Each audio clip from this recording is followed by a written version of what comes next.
We wish you were never born.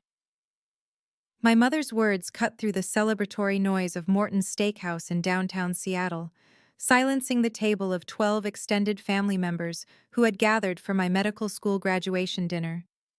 I sat there in my navy dress, the one I'd bought specifically for this occasion, my summa cum laude certificate still in its leather folder beside my plate, and felt the world tilt sideways. She wasn't done. Your brother could have had so much more if we hadn't wasted money on you, she continued, reaching across the table to pat Jake's hand while he looked down at his filet mignon, uncomfortable but not uncomfortable enough to say anything. Not uncomfortable enough to defend me. He never was. The thing is, I had worked for this moment for 8 years since undergraduate. Through endless nights of studying, through cadaver labs and clinical rotations and step exams that determined my entire future, all while carrying the weight of student loans that would follow me for decades, and I had done it all believing that this, finally, would be enough. I had graduated at the top of my class. I had matched into surgical residency. I had accomplished something they could be proud of, something they could brag about to their friends the way they bragged about Jake's high school baseball statistics, even though he was now 32 and working part-time at a sporting goods store between failed business ventures. My Aunt Margaret cleared her throat and tried to change the subject, asking about my residency plans, but my mother cut her off. She doesn't need more attention. She's always been so needy for attention. My father nodded in agreement, cutting into his steak like nothing unusual had been said, like his wife hadn't just told their daughter she wished she didn't exist at what should have been one of the proudest moments of my life. I felt my hands shaking in my lap, felt the familiar burn of tears I absolutely would not let fall. Not here, not in front of them. I had learned years ago that showing emotion only made things worse, only proved their point, that I was too sensitive, too dramatic, too much. So I sat there in silence, the way I always had, while conversation slowly resumed around me, and Jake launched into a story about his new business idea. Something involving cryptocurrency and protein powder that made about as much sense as his last 3 ventures that had cost my parents over $250,000 in total. I picked up my salmon and counted the minutes until I could leave, until I could escape to my car and my tiny studio apartment and finally breathe. This wasn't the first time they had made me feel invisible, worthless, like an inconvenience they had been forced to tolerate. But sitting there at that table, with the weight of their disappointment crushing down on me despite everything I had achieved, I made myself a promise. This would be the last time. Before continuing the story, please subscribe. I need to reach 1,000 subscribers to be able to bring you stories like this every day. For you, it's just a click. But for me, it means a lot. The pattern had been there my entire life, so consistent that for years I thought it was normal, thought maybe I deserved it somehow. I was 12 when I asked my parents if I could take piano lessons because my music teacher had told me I had natural talent and could maybe even get a scholarship for it someday. And my mother had looked at me like I'd asked for a diamond tiara and said we couldn't afford luxuries like that right now. Which would have been understandable, except that same week, Jake came home with $800 worth of new hockey equipment because he'd made the travel team, and my parents were so proud they took him out to celebrate at his favorite restaurant while I stayed home with a frozen dinner. They missed my high school graduation entirely because Jake had a baseball playoff game 2 hours away, and when I walked across that stage as valedictorian with a full scholarship to University of Washington, I looked out at the audience and saw the empty seats where they should have been and felt something crack inside my chest that never quite healed. I called them afterward, and my mother said congratulations, but then spent 20 minutes telling me about Jake's game-winning hit and how scouts had been there watching. I told myself it was fine, that I was being selfish for wanting both their attention and academic success, that Jake needed their support because sports were so competitive and my path was already secure with scholarships. I graduated summa cum laude from UW with a biology degree, worked 3 jobs to pay for living expenses my scholarship didn't cover, and got accepted to medical school. And my parents' response was to ask if I could wait a year because Jake was launching his first business and needed investors, and it would look better if the whole family could contribute. I took out loans instead.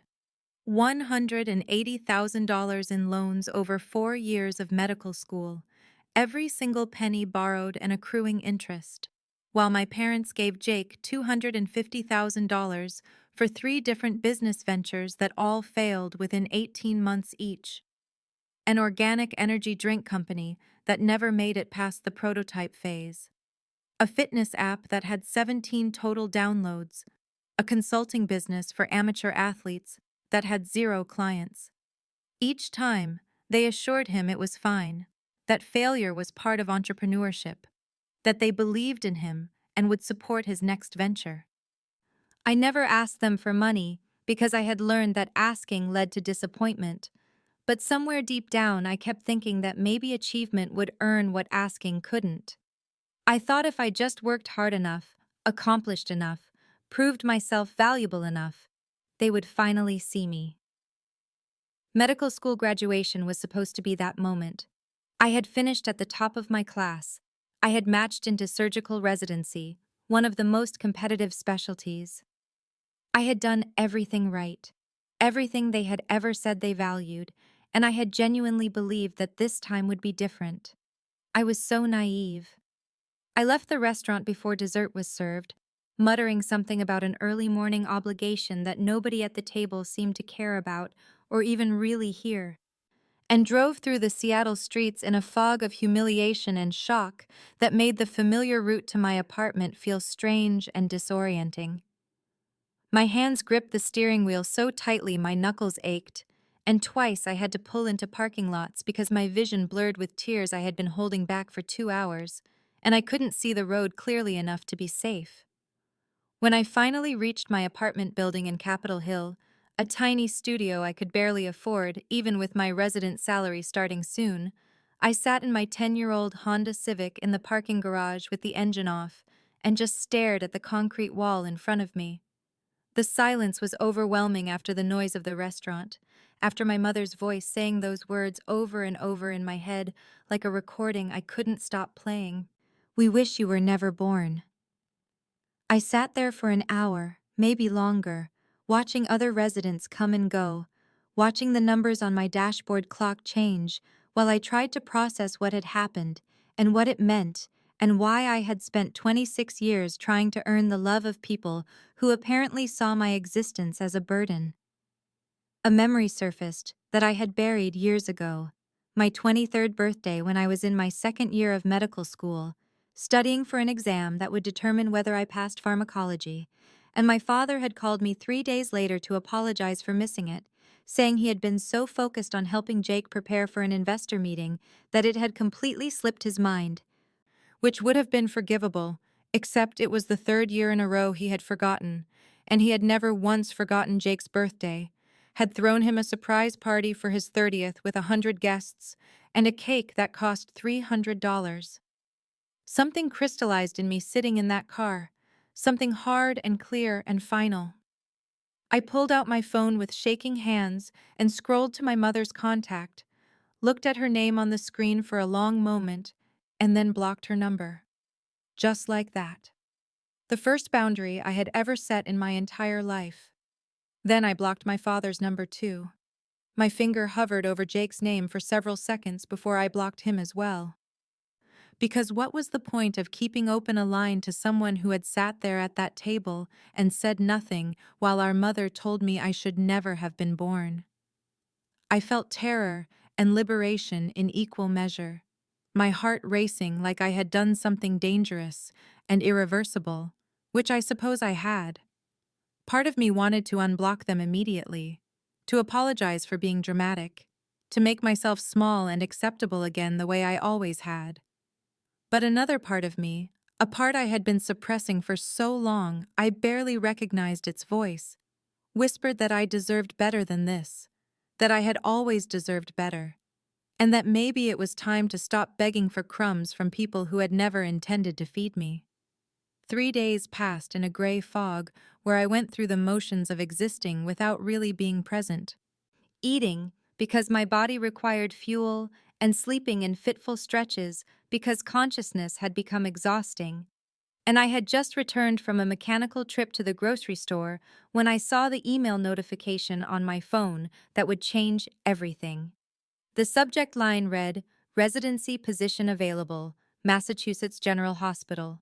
And for a moment I just stared at it, my hand frozen on my apartment doorknob, because I had been waitlisted for Mass General back in March during the residency match, and had accepted my position at Swedish Medical Center here in Seattle as a perfectly good alternative, telling myself that staying close to family was probably for the best, even though family had just made devastatingly clear what they thought of my existence. I set down my grocery bags in the narrow entryway and opened the email with trembling fingers, reading it once quickly and then twice more slowly to make sure I wasn't misunderstanding. A resident had withdrawn from their surgical program due to family circumstances, and they were offering me the position starting July 1st, just 6 weeks away, a 5-year general surgery residency at one of the most prestigious hospitals in the country, with a starting salary of $65,000, which was competitive for residency programs, and came with the kind of training that could set up an entire career. Boston. 3,000 miles from Seattle, from my parents' house in Bellevue, from every restaurant and street corner and college campus that held memories of me trying and failing to be enough. I read the email a fourth time, looking for the catch, the reason I should hesitate, and found myself already composing my acceptance letter in my head before I consciously realized I had made a decision. It took me 15 minutes to craft a professional response accepting the position and thanking them for the opportunity, and when I hit send, I felt something shift in my chest, something that felt almost like hope. I called Swedish Medical Center's residency coordinator immediately after and withdrew from their program with apologies, and she was gracious about it, congratulating me on Mass General and wishing me well. And when I hung up the phone, I realized that I hadn't once thought about telling my parents first, hadn't considered asking their opinion or getting their blessing or even informing them of this major life decision. That was new. That was different. For 26 years, every achievement and choice and plan had been filtered through the question of whether it would finally make them proud, whether it would finally make them see me, and I had just accepted a position across the country without even thinking of them. My phone rang 10 minutes later, and Maya's name appeared on the screen. And when I answered, she immediately asked if I was okay, because apparently I sounded strange in the text I had sent her the night of the dinner. And I found myself telling her everything in a rush of words that came out faster than I could organize them. About the waitlist offer and Boston, and how I had already accepted without hesitation. And there was a long pause before she said quietly that she thought I was making exactly the right choice, and asked when we could start packing. Maya showed up at my apartment 30 minutes after our phone call ended, carrying 2 large coffees and the kind of determined expression that told me she was ready to speak truths I might not want to hear, and when I opened the door she pulled me into a hug before saying a word, holding me while I stood there stiffly at first, and then gradually relaxed into the embrace, because I had been holding myself together so tightly for 3 days that the simple act of being held almost broke me. We sat on my threadbare couch that I had bought secondhand on Craigslist 4 years ago, and she let me talk through everything again, the dinner and the words and the blocked numbers and now Boston. And when I finally fell silent, she said quietly that she had been waiting for this moment for years, that she had been watching my family destroy me piece by piece and feeling helpless to stop it because I had always defended them or made excuses or found ways to blame myself instead. A memory seemed to strike her mid-sentence, and her expression darkened with old anger. "Do you remember your undergraduate graduation?" she asked, and I nodded slowly, because of course I remembered, summa cum laude with a degree in biology and acceptance to medical school already secured, and my parents had been there in the audience at the University of Washington's ceremony. "They left early," Maya said, her voice tight. "I watched them leave. Jake called because his car had broken down on the interstate, and they just stood up in the middle of the ceremony and walked out. You were receiving an award, and they weren't even there to see it. I had known they left early, but I hadn't known Maya had witnessed it. Hadn't realized anyone had noticed that my parents' seats were empty when I walked across the stage for the Chancellor's Medal, and something about having a witness to that casual cruelty made it more real somehow, made it harder to diminish or rationalize the way I had taught myself to do. Maya reached over and took my hand, her grip fierce and grounding. "I am so fucking angry on your behalf," she said, not apologizing for the language. "And I am so proud of you for choosing yourself for once. Boston is exactly what you need." We spent the next hour making plans with a practicality that felt almost giddy, looking up moving companies and apartment listings in Boston neighborhoods near Mass General, calculating costs and timelines. And Maya insisted on taking a week off work to help me pack and drive with me across the country because she wasn't going to let me do this alone. At one point, she paused in the middle of pulling up rental truck prices and asked the question I had been avoiding. "Are you going to tell them you're leaving?" I sat with that question for a long moment, feeling the weight of 26 years of conditioning that said I owed my parents information about my life, explanations for my choices, opportunities to weigh in and criticize and control. "Yes," I finally said, "but on my terms. After I'm already gone. After there's nothing they can do to stop me, or guilt me into staying, or make it about them." Maya nodded slowly, a small smile playing at the corners of her mouth. "Good," she said simply. We started packing that evening, boxing up my books and clothes and the modest possessions I had accumulated, and with every item I wrapped in newspaper or stuffed into a box, I felt lighter, like I was shedding weight I hadn't known I was carrying. And when Maya left at midnight, promising to return tomorrow with more boxes and her famous organizational spreadsheets, I stood in my half-packed apartment and felt something I hadn't experienced in longer than I could remember. Hope. 2 weeks later, I pulled out of Seattle at dawn with Maya in the passenger seat of the U-Haul truck we had rented. My car towed behind us on a trailer, and everything I owned packed into 16 boxes that seemed like a pathetically small accumulation for 26 years of life. And as we merged onto Interstate 90 heading east, I felt my chest constrict with something that was equal parts terror and exhilaration, because I was leaving and I hadn't told them, and they hadn't called to ask where I was or how I was doing in the 2 weeks since that dinner. My phone had stayed silent except for messages from Maya and a few texts from medical school friends congratulating me on Mass General. And that silence told me everything I needed to know about how much space I actually occupied in my family's thoughts, which was essentially none unless they needed something from me. The drive across the country took 4 days and felt like shedding skin, each state line we crossed putting more distance between me and the version of myself who had spent a lifetime begging for crumbs of approval. And when we finally arrived in Boston on a humid June afternoon, and I signed the lease on a small one-bedroom apartment in Beacon Hill that cost more than I wanted to spend but was close to the hospital, I felt like I was stepping into a life that was entirely mine for the first time ever. Maya stayed for 3 days, helping me unpack and set up furniture and learn the neighborhood. And when she flew back to Seattle, I stood in my empty apartment and felt the weight of my aloneness. But it was different from loneliness. It was clean and clear and chosen. Residency started July 1st and consumed me immediately with the brutal schedule of 80-hour weeks and the steep learning curve of actual patient care after years of theoretical study, and I fell into bed exhausted every night and woke up exhausted every morning. But there was a satisfaction in it that I had never experienced before, the sense that I was building something real with my own hands and mind and determination. 3 weeks into residency, my brother Jake called, and I watched his name flash on my screen while I sat in the residence lounge between cases, and I let it go to voicemail and then deleted the message without listening to it because I knew it wouldn't be him actually caring about me.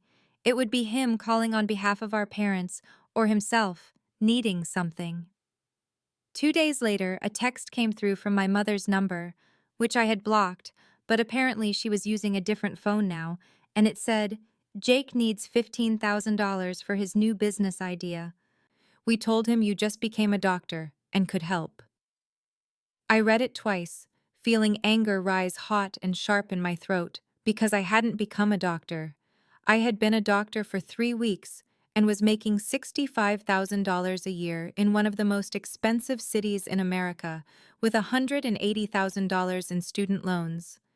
And also, I hadn't spoken to any of them since the dinner where my mother told me she wished I had never been born. And their first contact was to ask for money for Jake's fourth business venture after 3 spectacular failures. I deleted the message and blocked that number too, and sat there shaking slightly. And my co-resident Jennifer asked if I was okay, and I said yes and went back to work. And that night in my apartment, I let myself cry for 20 minutes before I showered and made dinner and studied for morning rounds. And the silence from Seattle continued, and I let it. And it was terrifying, and it was freeing, and I was learning to live in it. 6 months passed in Boston, and they were the most grueling and liberating 6 months of my life. And I found myself thriving in ways I had never imagined possible when I was still trying to earn approval from people who would never give it. My surgical skills improved rapidly under the mentorship of Dr. Patricia Chen, no relation, but she joked about it anyway, one of the best trauma surgeons on the East Coast who saw something in me and pushed me harder than anyone ever had. And when she told me after a complicated procedure that I had exceptional instincts and a steady hand, I felt a warmth spread through my chest that had nothing to do with family obligation and everything to do with earned respect. The hospital newsletter featured me in November for developing a new patient communication protocol that reduced pre-surgery anxiety and improved outcomes, a small innovation born from actually listening to what scared people were saying and seeing my name in print with the words, Dr. Sarah Chen shows exceptional dedication to patient-centered care. Made me cry in the residence lounge bathroom because I was being recognized for something I had built myself. I made real friendships with my fellow residents.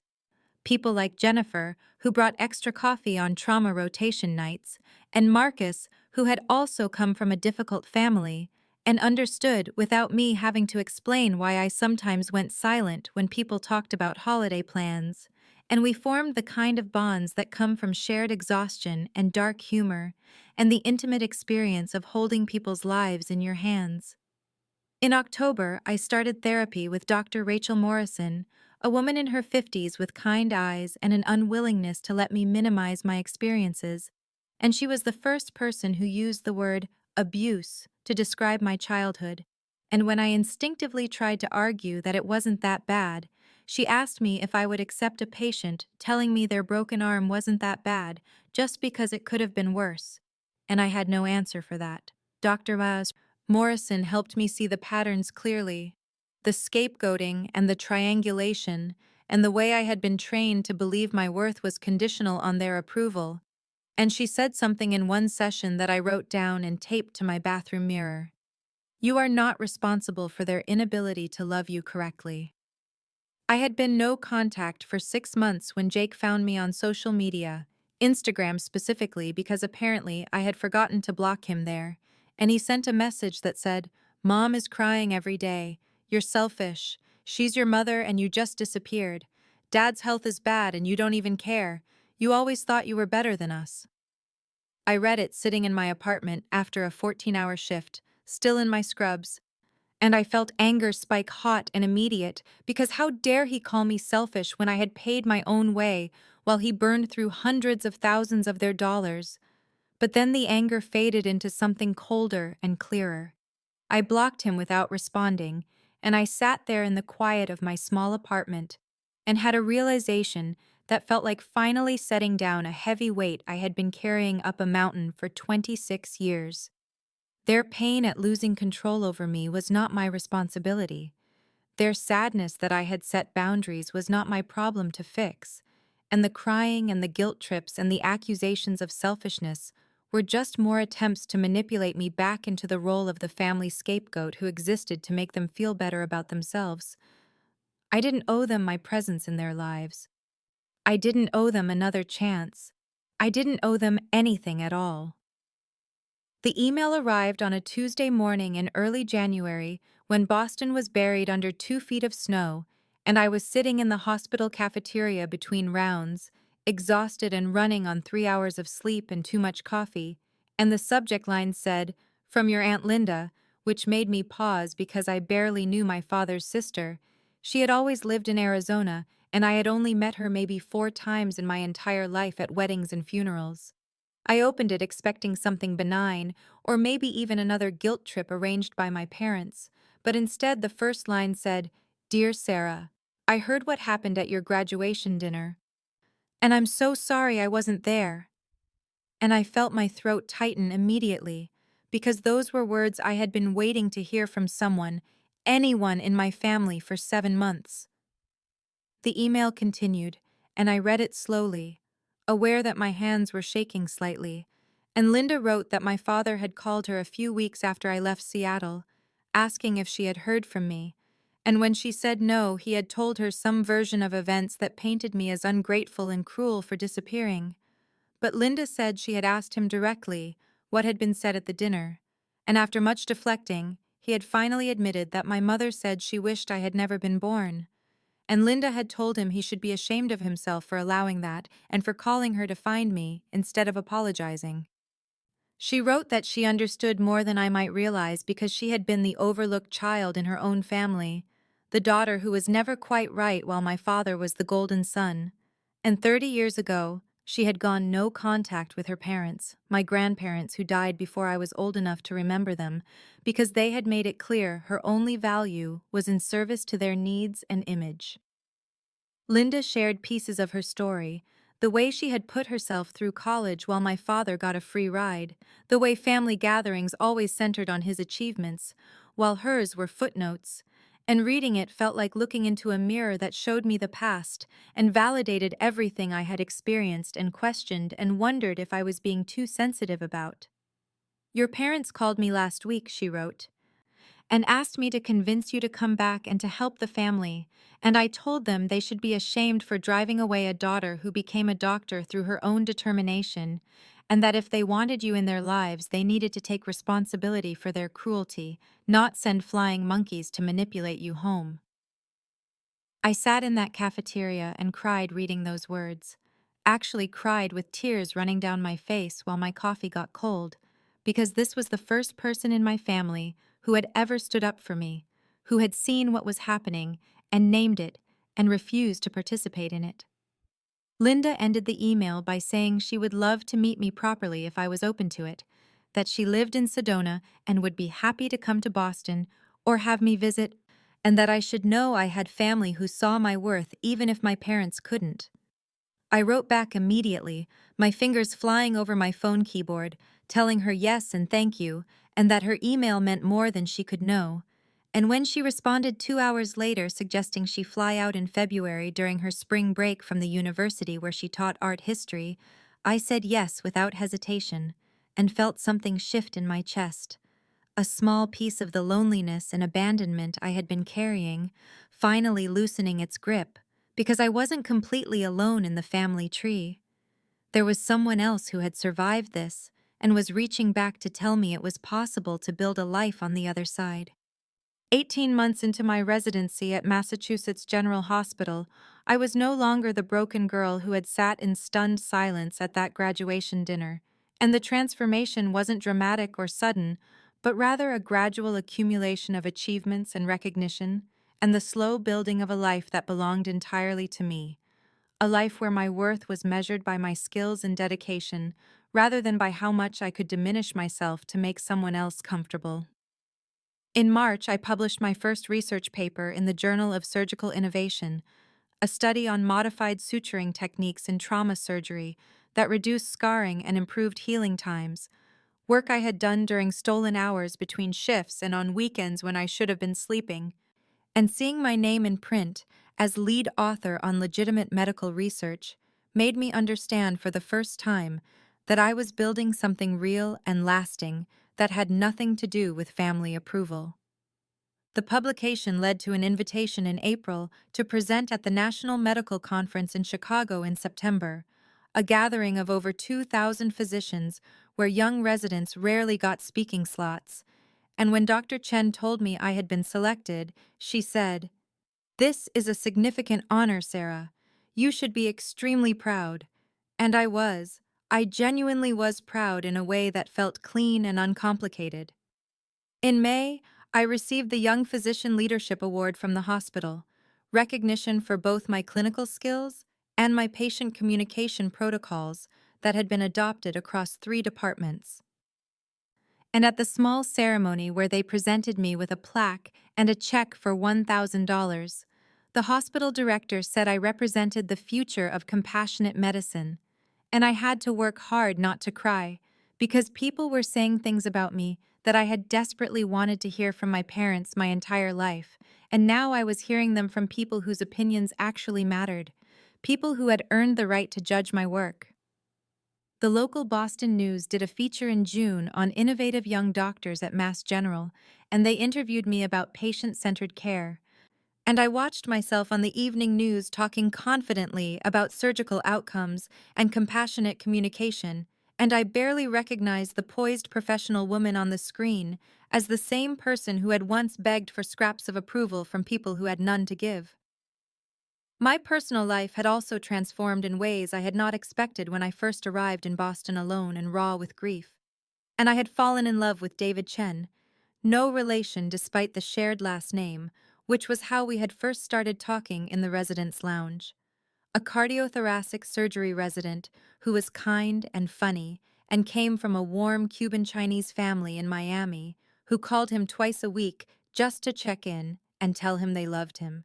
And being around him taught me what healthy family dynamics looked like, what it meant to be with someone who did not keep score or withdraw affection as punishment, or make love conditional on performance. In August, when the hospital sent around an email asking all residents to update their emergency contact information, I listed Maya first and Aunt Linda second, and as I typed their names, I realized with startling clarity that my parents did not even know what hospital I worked at, did not know my address or phone number, had not tried in 18 months to find me, or apologize, or make any genuine amends. And the fact that I could have been hit by a car or developed a serious illness, and they would never have known, felt like final proof that I had been right to leave. That the relationship I had been grieving was one that had never actually existed, except in my desperate hopes. Aunt Linda called on a Thursday evening in late October when I was walking home from the hospital through Boston's early autumn darkness. The kind of call where she said my name in a way that made me stop on the sidewalk and brace myself because I knew immediately that something significant had happened, and when I asked what was wrong, she sighed and said, "Jake's business failed." And I felt nothing at first, just a kind of distant curiosity, because this was his 4th failure, and I had long ago stopped being surprised by my brother's inability to make anything work. Linda explained that this time was different because this time the failure was catastrophic, not just another few $1,000s lost, but a complete implosion that had taken him into bankruptcy court where he had filed Chapter 7 liquidation, and in the process of trying to save his luxury car rental startup, he had burned through $380,000 of my parents' money, the entire amount they had invested across all his ventures, plus the second mortgage they had taken on the house to fund this latest dream. She told me that my parents were now facing foreclosure, that they had been calling every relative in the family asking for loans or bailouts, that my mother had called her sobbing about losing the house they had lived in for 30 years, and then Linda said carefully, "They asked if I would contact you and ask if you could help them financially, and I told them absolutely not. I told them I would not manipulate you on their behalf, and that if they wanted anything from you, they needed to take responsibility for how they drove you away." I stood there on the sidewalk outside a coffee shop with people streaming past me and felt the old programming kick in immediately. The guilt and obligation and sense that I should do something because they were my parents, and this was a crisis, and wasn't I supposed to help family in crisis? And I hated that my first instinct was still to consider sacrificing myself for people who had spent my entire life making clear I was worth less than nothing to them. I thanked Linda for telling me and for refusing to participate in their manipulation. And when I got home, I sat on my couch for an hour, just processing the information and noticing how my body felt. The tightness in my chest and the slight nausea that came with conditioned guilt responses that had been installed in me since childhood. My therapy session that week focused entirely on this development, and Dr. Roberts helped me work through the difference between feeling guilty and being guilty, between the emotional response that had been programmed into me and the actual moral reality of the situation. And she pointed out that my parents had $380,000 to give to my brother's repeatedly failing businesses, but had not contributed a single dollar to my medical school education, that they had made their choices about where their money and support would go, and those choices had never included me. I did not reach out to my parents, did not offer help or contact them in any way, and I realized with something like relief that they still did not have my phone number after nearly 2 years, that they had never tried to find me or apologize or make any genuine amends, and that their crisis was the natural consequence of their own decisions to pour endless resources into my brother, while expecting me to fund myself and then to fund them too, and I would not participate in that pattern anymore, no matter how much the old guilt tried to pull me back. 3 months after learning about Jake's bankruptcy and my parents' financial crisis, I stood backstage at the Chicago Hilton's Grand Ballroom, waiting to present my research to 537 physicians from across the country, and I was wearing a charcoal gray suit that fit perfectly and made me look competent and professional.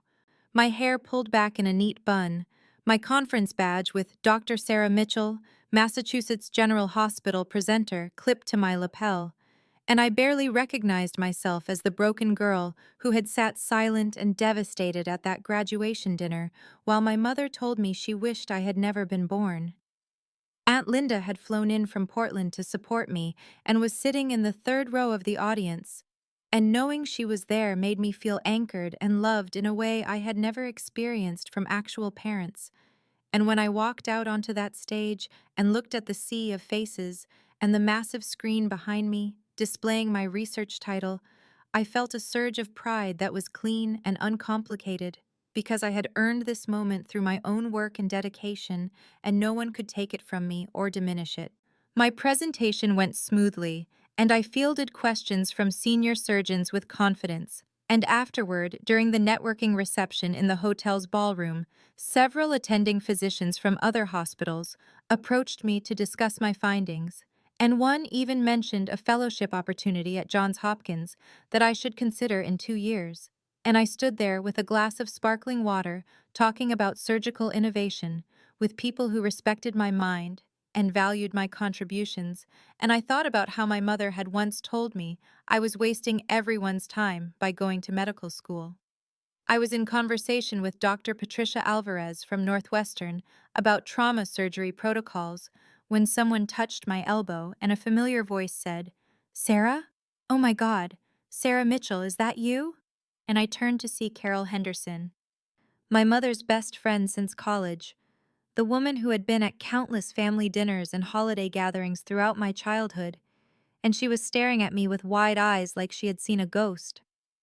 Carol barely seemed to recognize me as she looked me up and down, taking in the professional attire and conference setting, and said, "I can't believe this. Your mother has been worried sick about you. She's been trying to find you for 2 years. How could you just disappear like that without telling anyone where you went?" And I felt Dr. Alvarez shift beside me, sensing the sudden tension in the conversation. I looked at Carol calmly and said, "Has she been worried? Because she's never tried to find me, Carol. I've been at Mass General the whole time, and my information is publicly available through the hospital directory." And Carol's face flushed slightly as she stumbled over her next words, saying something about how I should understand that my mother was just frustrated that night at dinner and didn't mean what she said, and family was supposed to forgive each other. I felt something settle in my chest, a kind of final clarity, and I said, "Excuse me, Carol, I need to get back to networking." And I turned away from her mid-sentence, actually turned my back while she was still talking and trying to guilt me into explaining myself. And I walked back toward the bar area where Aunt Linda was waiting, and I did not look back or feel any need to justify my choices to someone who had probably watched my parents mistreat me for years without saying anything. The internal triumph I felt in that moment was profound, because I finally understood that I did not owe anyone my story, or my explanations, or my emotional labor, that walking away from people who wanted to drag me back into toxic patterns was not rude, but self-preservation, and that the life I had built was mine to protect. The hospital's communications department featured my conference presentation on their LinkedIn page 4 days after I returned from Chicago, and the post included professional photos of me presenting to the crowded ballroom, quotes from my research about trauma surgical protocols, and a detailed summary of the innovative patient care approaches I had been developing at Mass General that combined faster intervention techniques with reduced complications.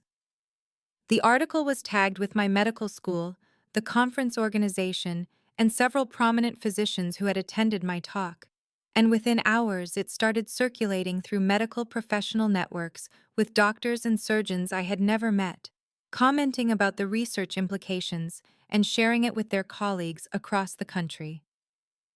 By the second day, the post had been viewed over 15,000 times, and I was getting connection requests from physicians at Johns Hopkins, Cleveland Clinic, Mayo, all the major medical centers, and Dr. Martinez told me during rounds that morning that this kind of visibility was exceptional for a resident and would serve my career well when I started looking at fellowships in 18 months. I felt proud of the recognition, but mostly I just felt grateful that I was doing work that mattered and helping develop techniques that would actually save lives.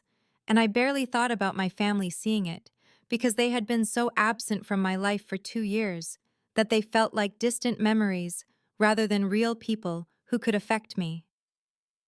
48 hours after the post went live, I was in the residence lounge between surgeries, checking my email, when I saw a message from an address I did not recognize at first.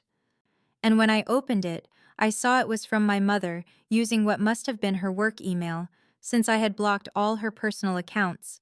And the subject line just said, "I saw your article." My hands went cold holding my phone as I read her message, which said, "I saw you're doing well. We really need to talk about family obligations.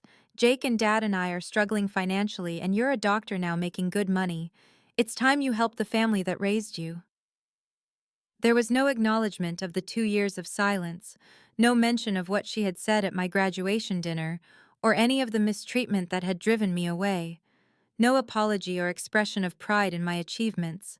Just immediate demands cloaked in the language of obligation, as if I owed them something simply because they had kept me alive as a child.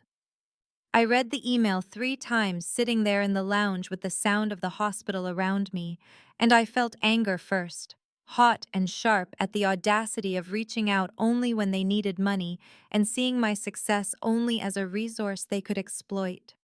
And then I felt pity for people so broken that they could not see their own daughter as anything more than a potential source of funds. And then finally I felt nothing at all. Just a kind of empty clarity that came from fully understanding that these people would never change or see me as a person worthy of love. I hit reply and typed a single sentence. "I have no family obligations to people who wished I was never born." I sent it, immediately blocked the email address, and then sat there for a moment noticing that my hands were shaking slightly, but that I felt no regret, only a sense of finality that was almost peaceful. That night I told David everything while we sat on our couch in the apartment we had started sharing 3 months earlier, and I showed him the email exchange and explained the full history he had only heard pieces of before, And he held me while I processed the mixture of anger and grief and relief. And he said, "You don't owe them anything. You know that, right?" And I said, "I know." And I meant it.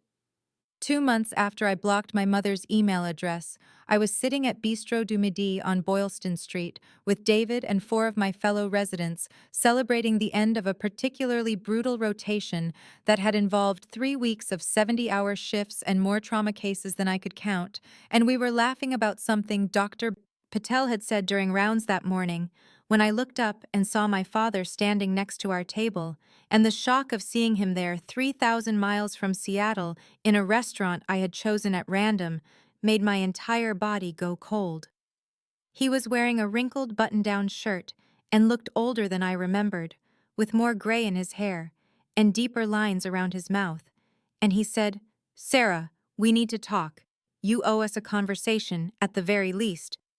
And his voice had that same entitled tone he had always used when demanding my compliance, and I could feel everyone at the table go silent and turn to look at us. I stood up slowly and said with a calmness that surprised me, "I owe you nothing. Leave now." And he actually looked shocked, like he had expected me to fold immediately the way I always had when I was younger. And he said, "After everything we sacrificed for you, after we raised you and fed you and gave you a home, this is how you treat your parents?" I felt David tense beside me, ready to intervene, and Dr. Martinez was watching with concerned eyes, and I said with my voice completely steady, "You sacrificed nothing. I paid for my own education with loans I'm still repaying. You're here because Jake's failures finally caught up with you, and you want me to fix it with money." And my father's face flushed red with anger or embarrassment. He reached out and tried to grab my arm, saying, "You don't talk to me like that. I'm your father." But David stood up immediately and stepped between us, saying, "Don't touch her." And I saw the restaurant manager already moving toward our table, having noticed the disturbance. And my colleagues were all standing now, forming a protective semicircle around me in a show of solidarity that made my throat tight. The manager arrived and said, "Sir, I'm going to have to ask you to leave. You're disturbing our other guests." And my father looked around at all the faces staring at him and seemed to realize he had miscalculated badly by creating a public scene.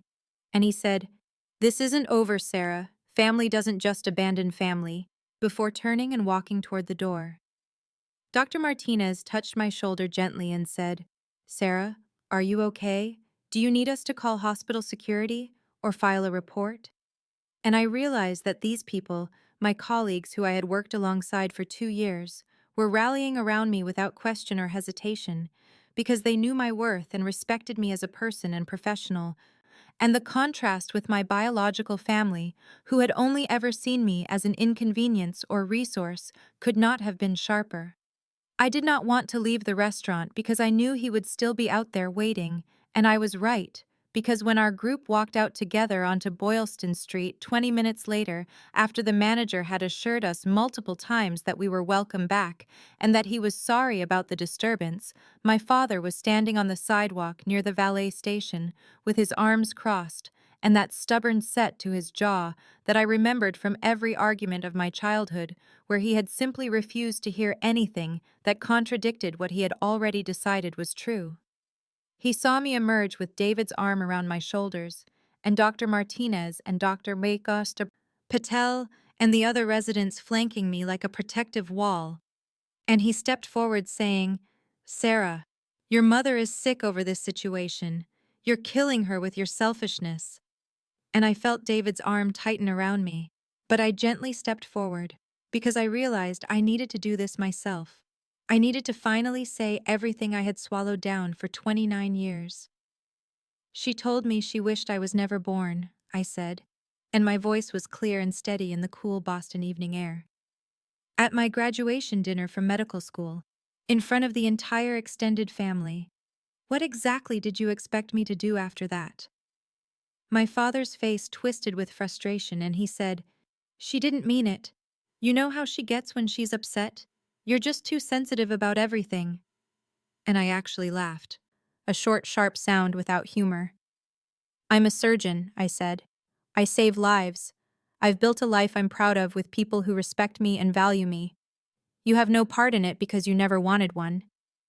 He tried a different approach then, his voice going softer and more pleading. "We're losing our house, Sarah. We're going to end up on the street. Is that what you want?" I looked at him and felt nothing but clarity. "You spent $380,000 on Jake's businesses," I said. "You chose where your money went. You chose who mattered to you. Those were your decisions." My father's desperation was showing now in the way his hands clenched and unclenched at his sides. "He's your brother. Family helps family. That's what you do." I shook my head slowly.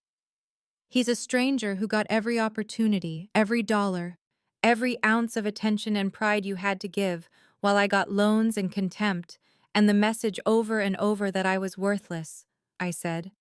"I don't know him, and I don't know you, not really, because you never let me." My father took one more step toward me, and his voice cracked slightly when he said, "What do you want then? Is that it? You want an apology? Will that make you happy?" And I saw in his face that he thought this was a negotiation, that there was some magic word he could say that would get him what he needed. "I wanted parents who loved me," I said quietly. "I wanted to matter to you even a fraction as much as Jake did. I wanted you to be proud of me, to see me, to care. You can't give me that. It's too late." I turned away from him then and walked toward David's car, where it was parked on the street, and I heard my father call my name once more, but I did not look back, and I did not stop walking, and David and my colleagues moved with me like a tide, and my father's voice faded behind us into the Boston night.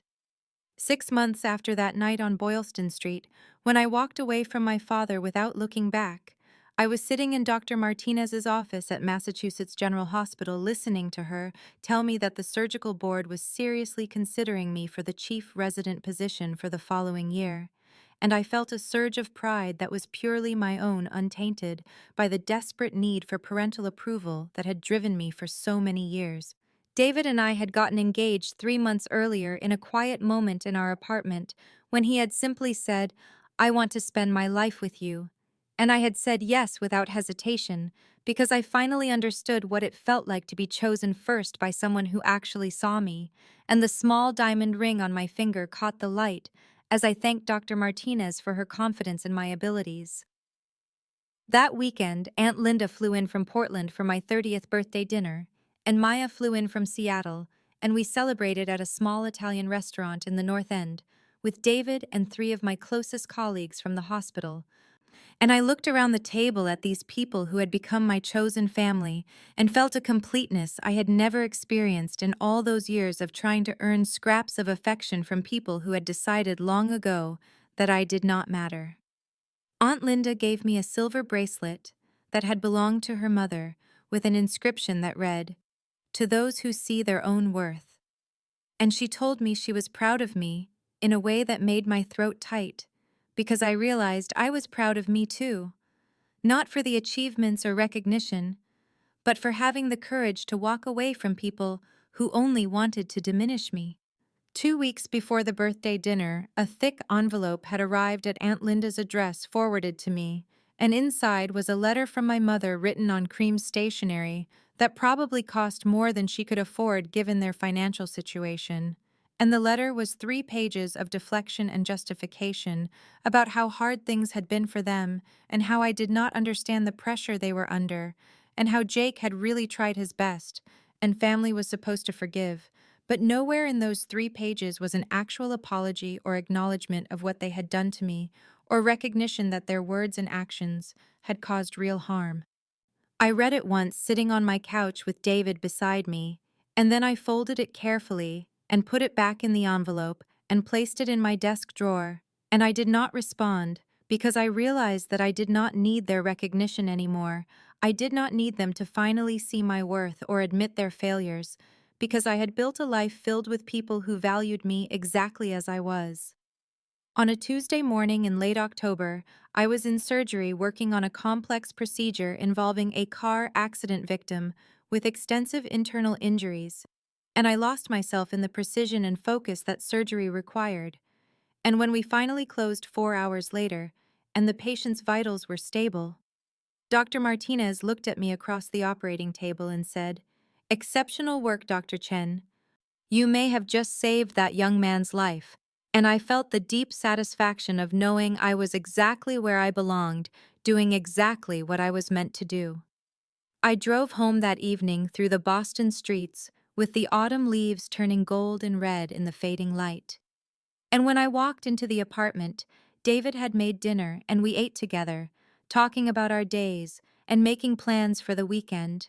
And later, I stood in our bathroom brushing my teeth and caught sight of my reflection in the mirror and saw someone strong and capable and free, someone who had survived rejection and cruelty and had chosen to build something beautiful anyway.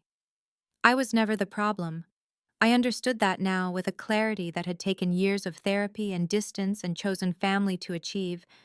I was a child who had deserved love and had not received it through no fault of my own, and the shame and inadequacy I had carried for so long belonged to them, not to me.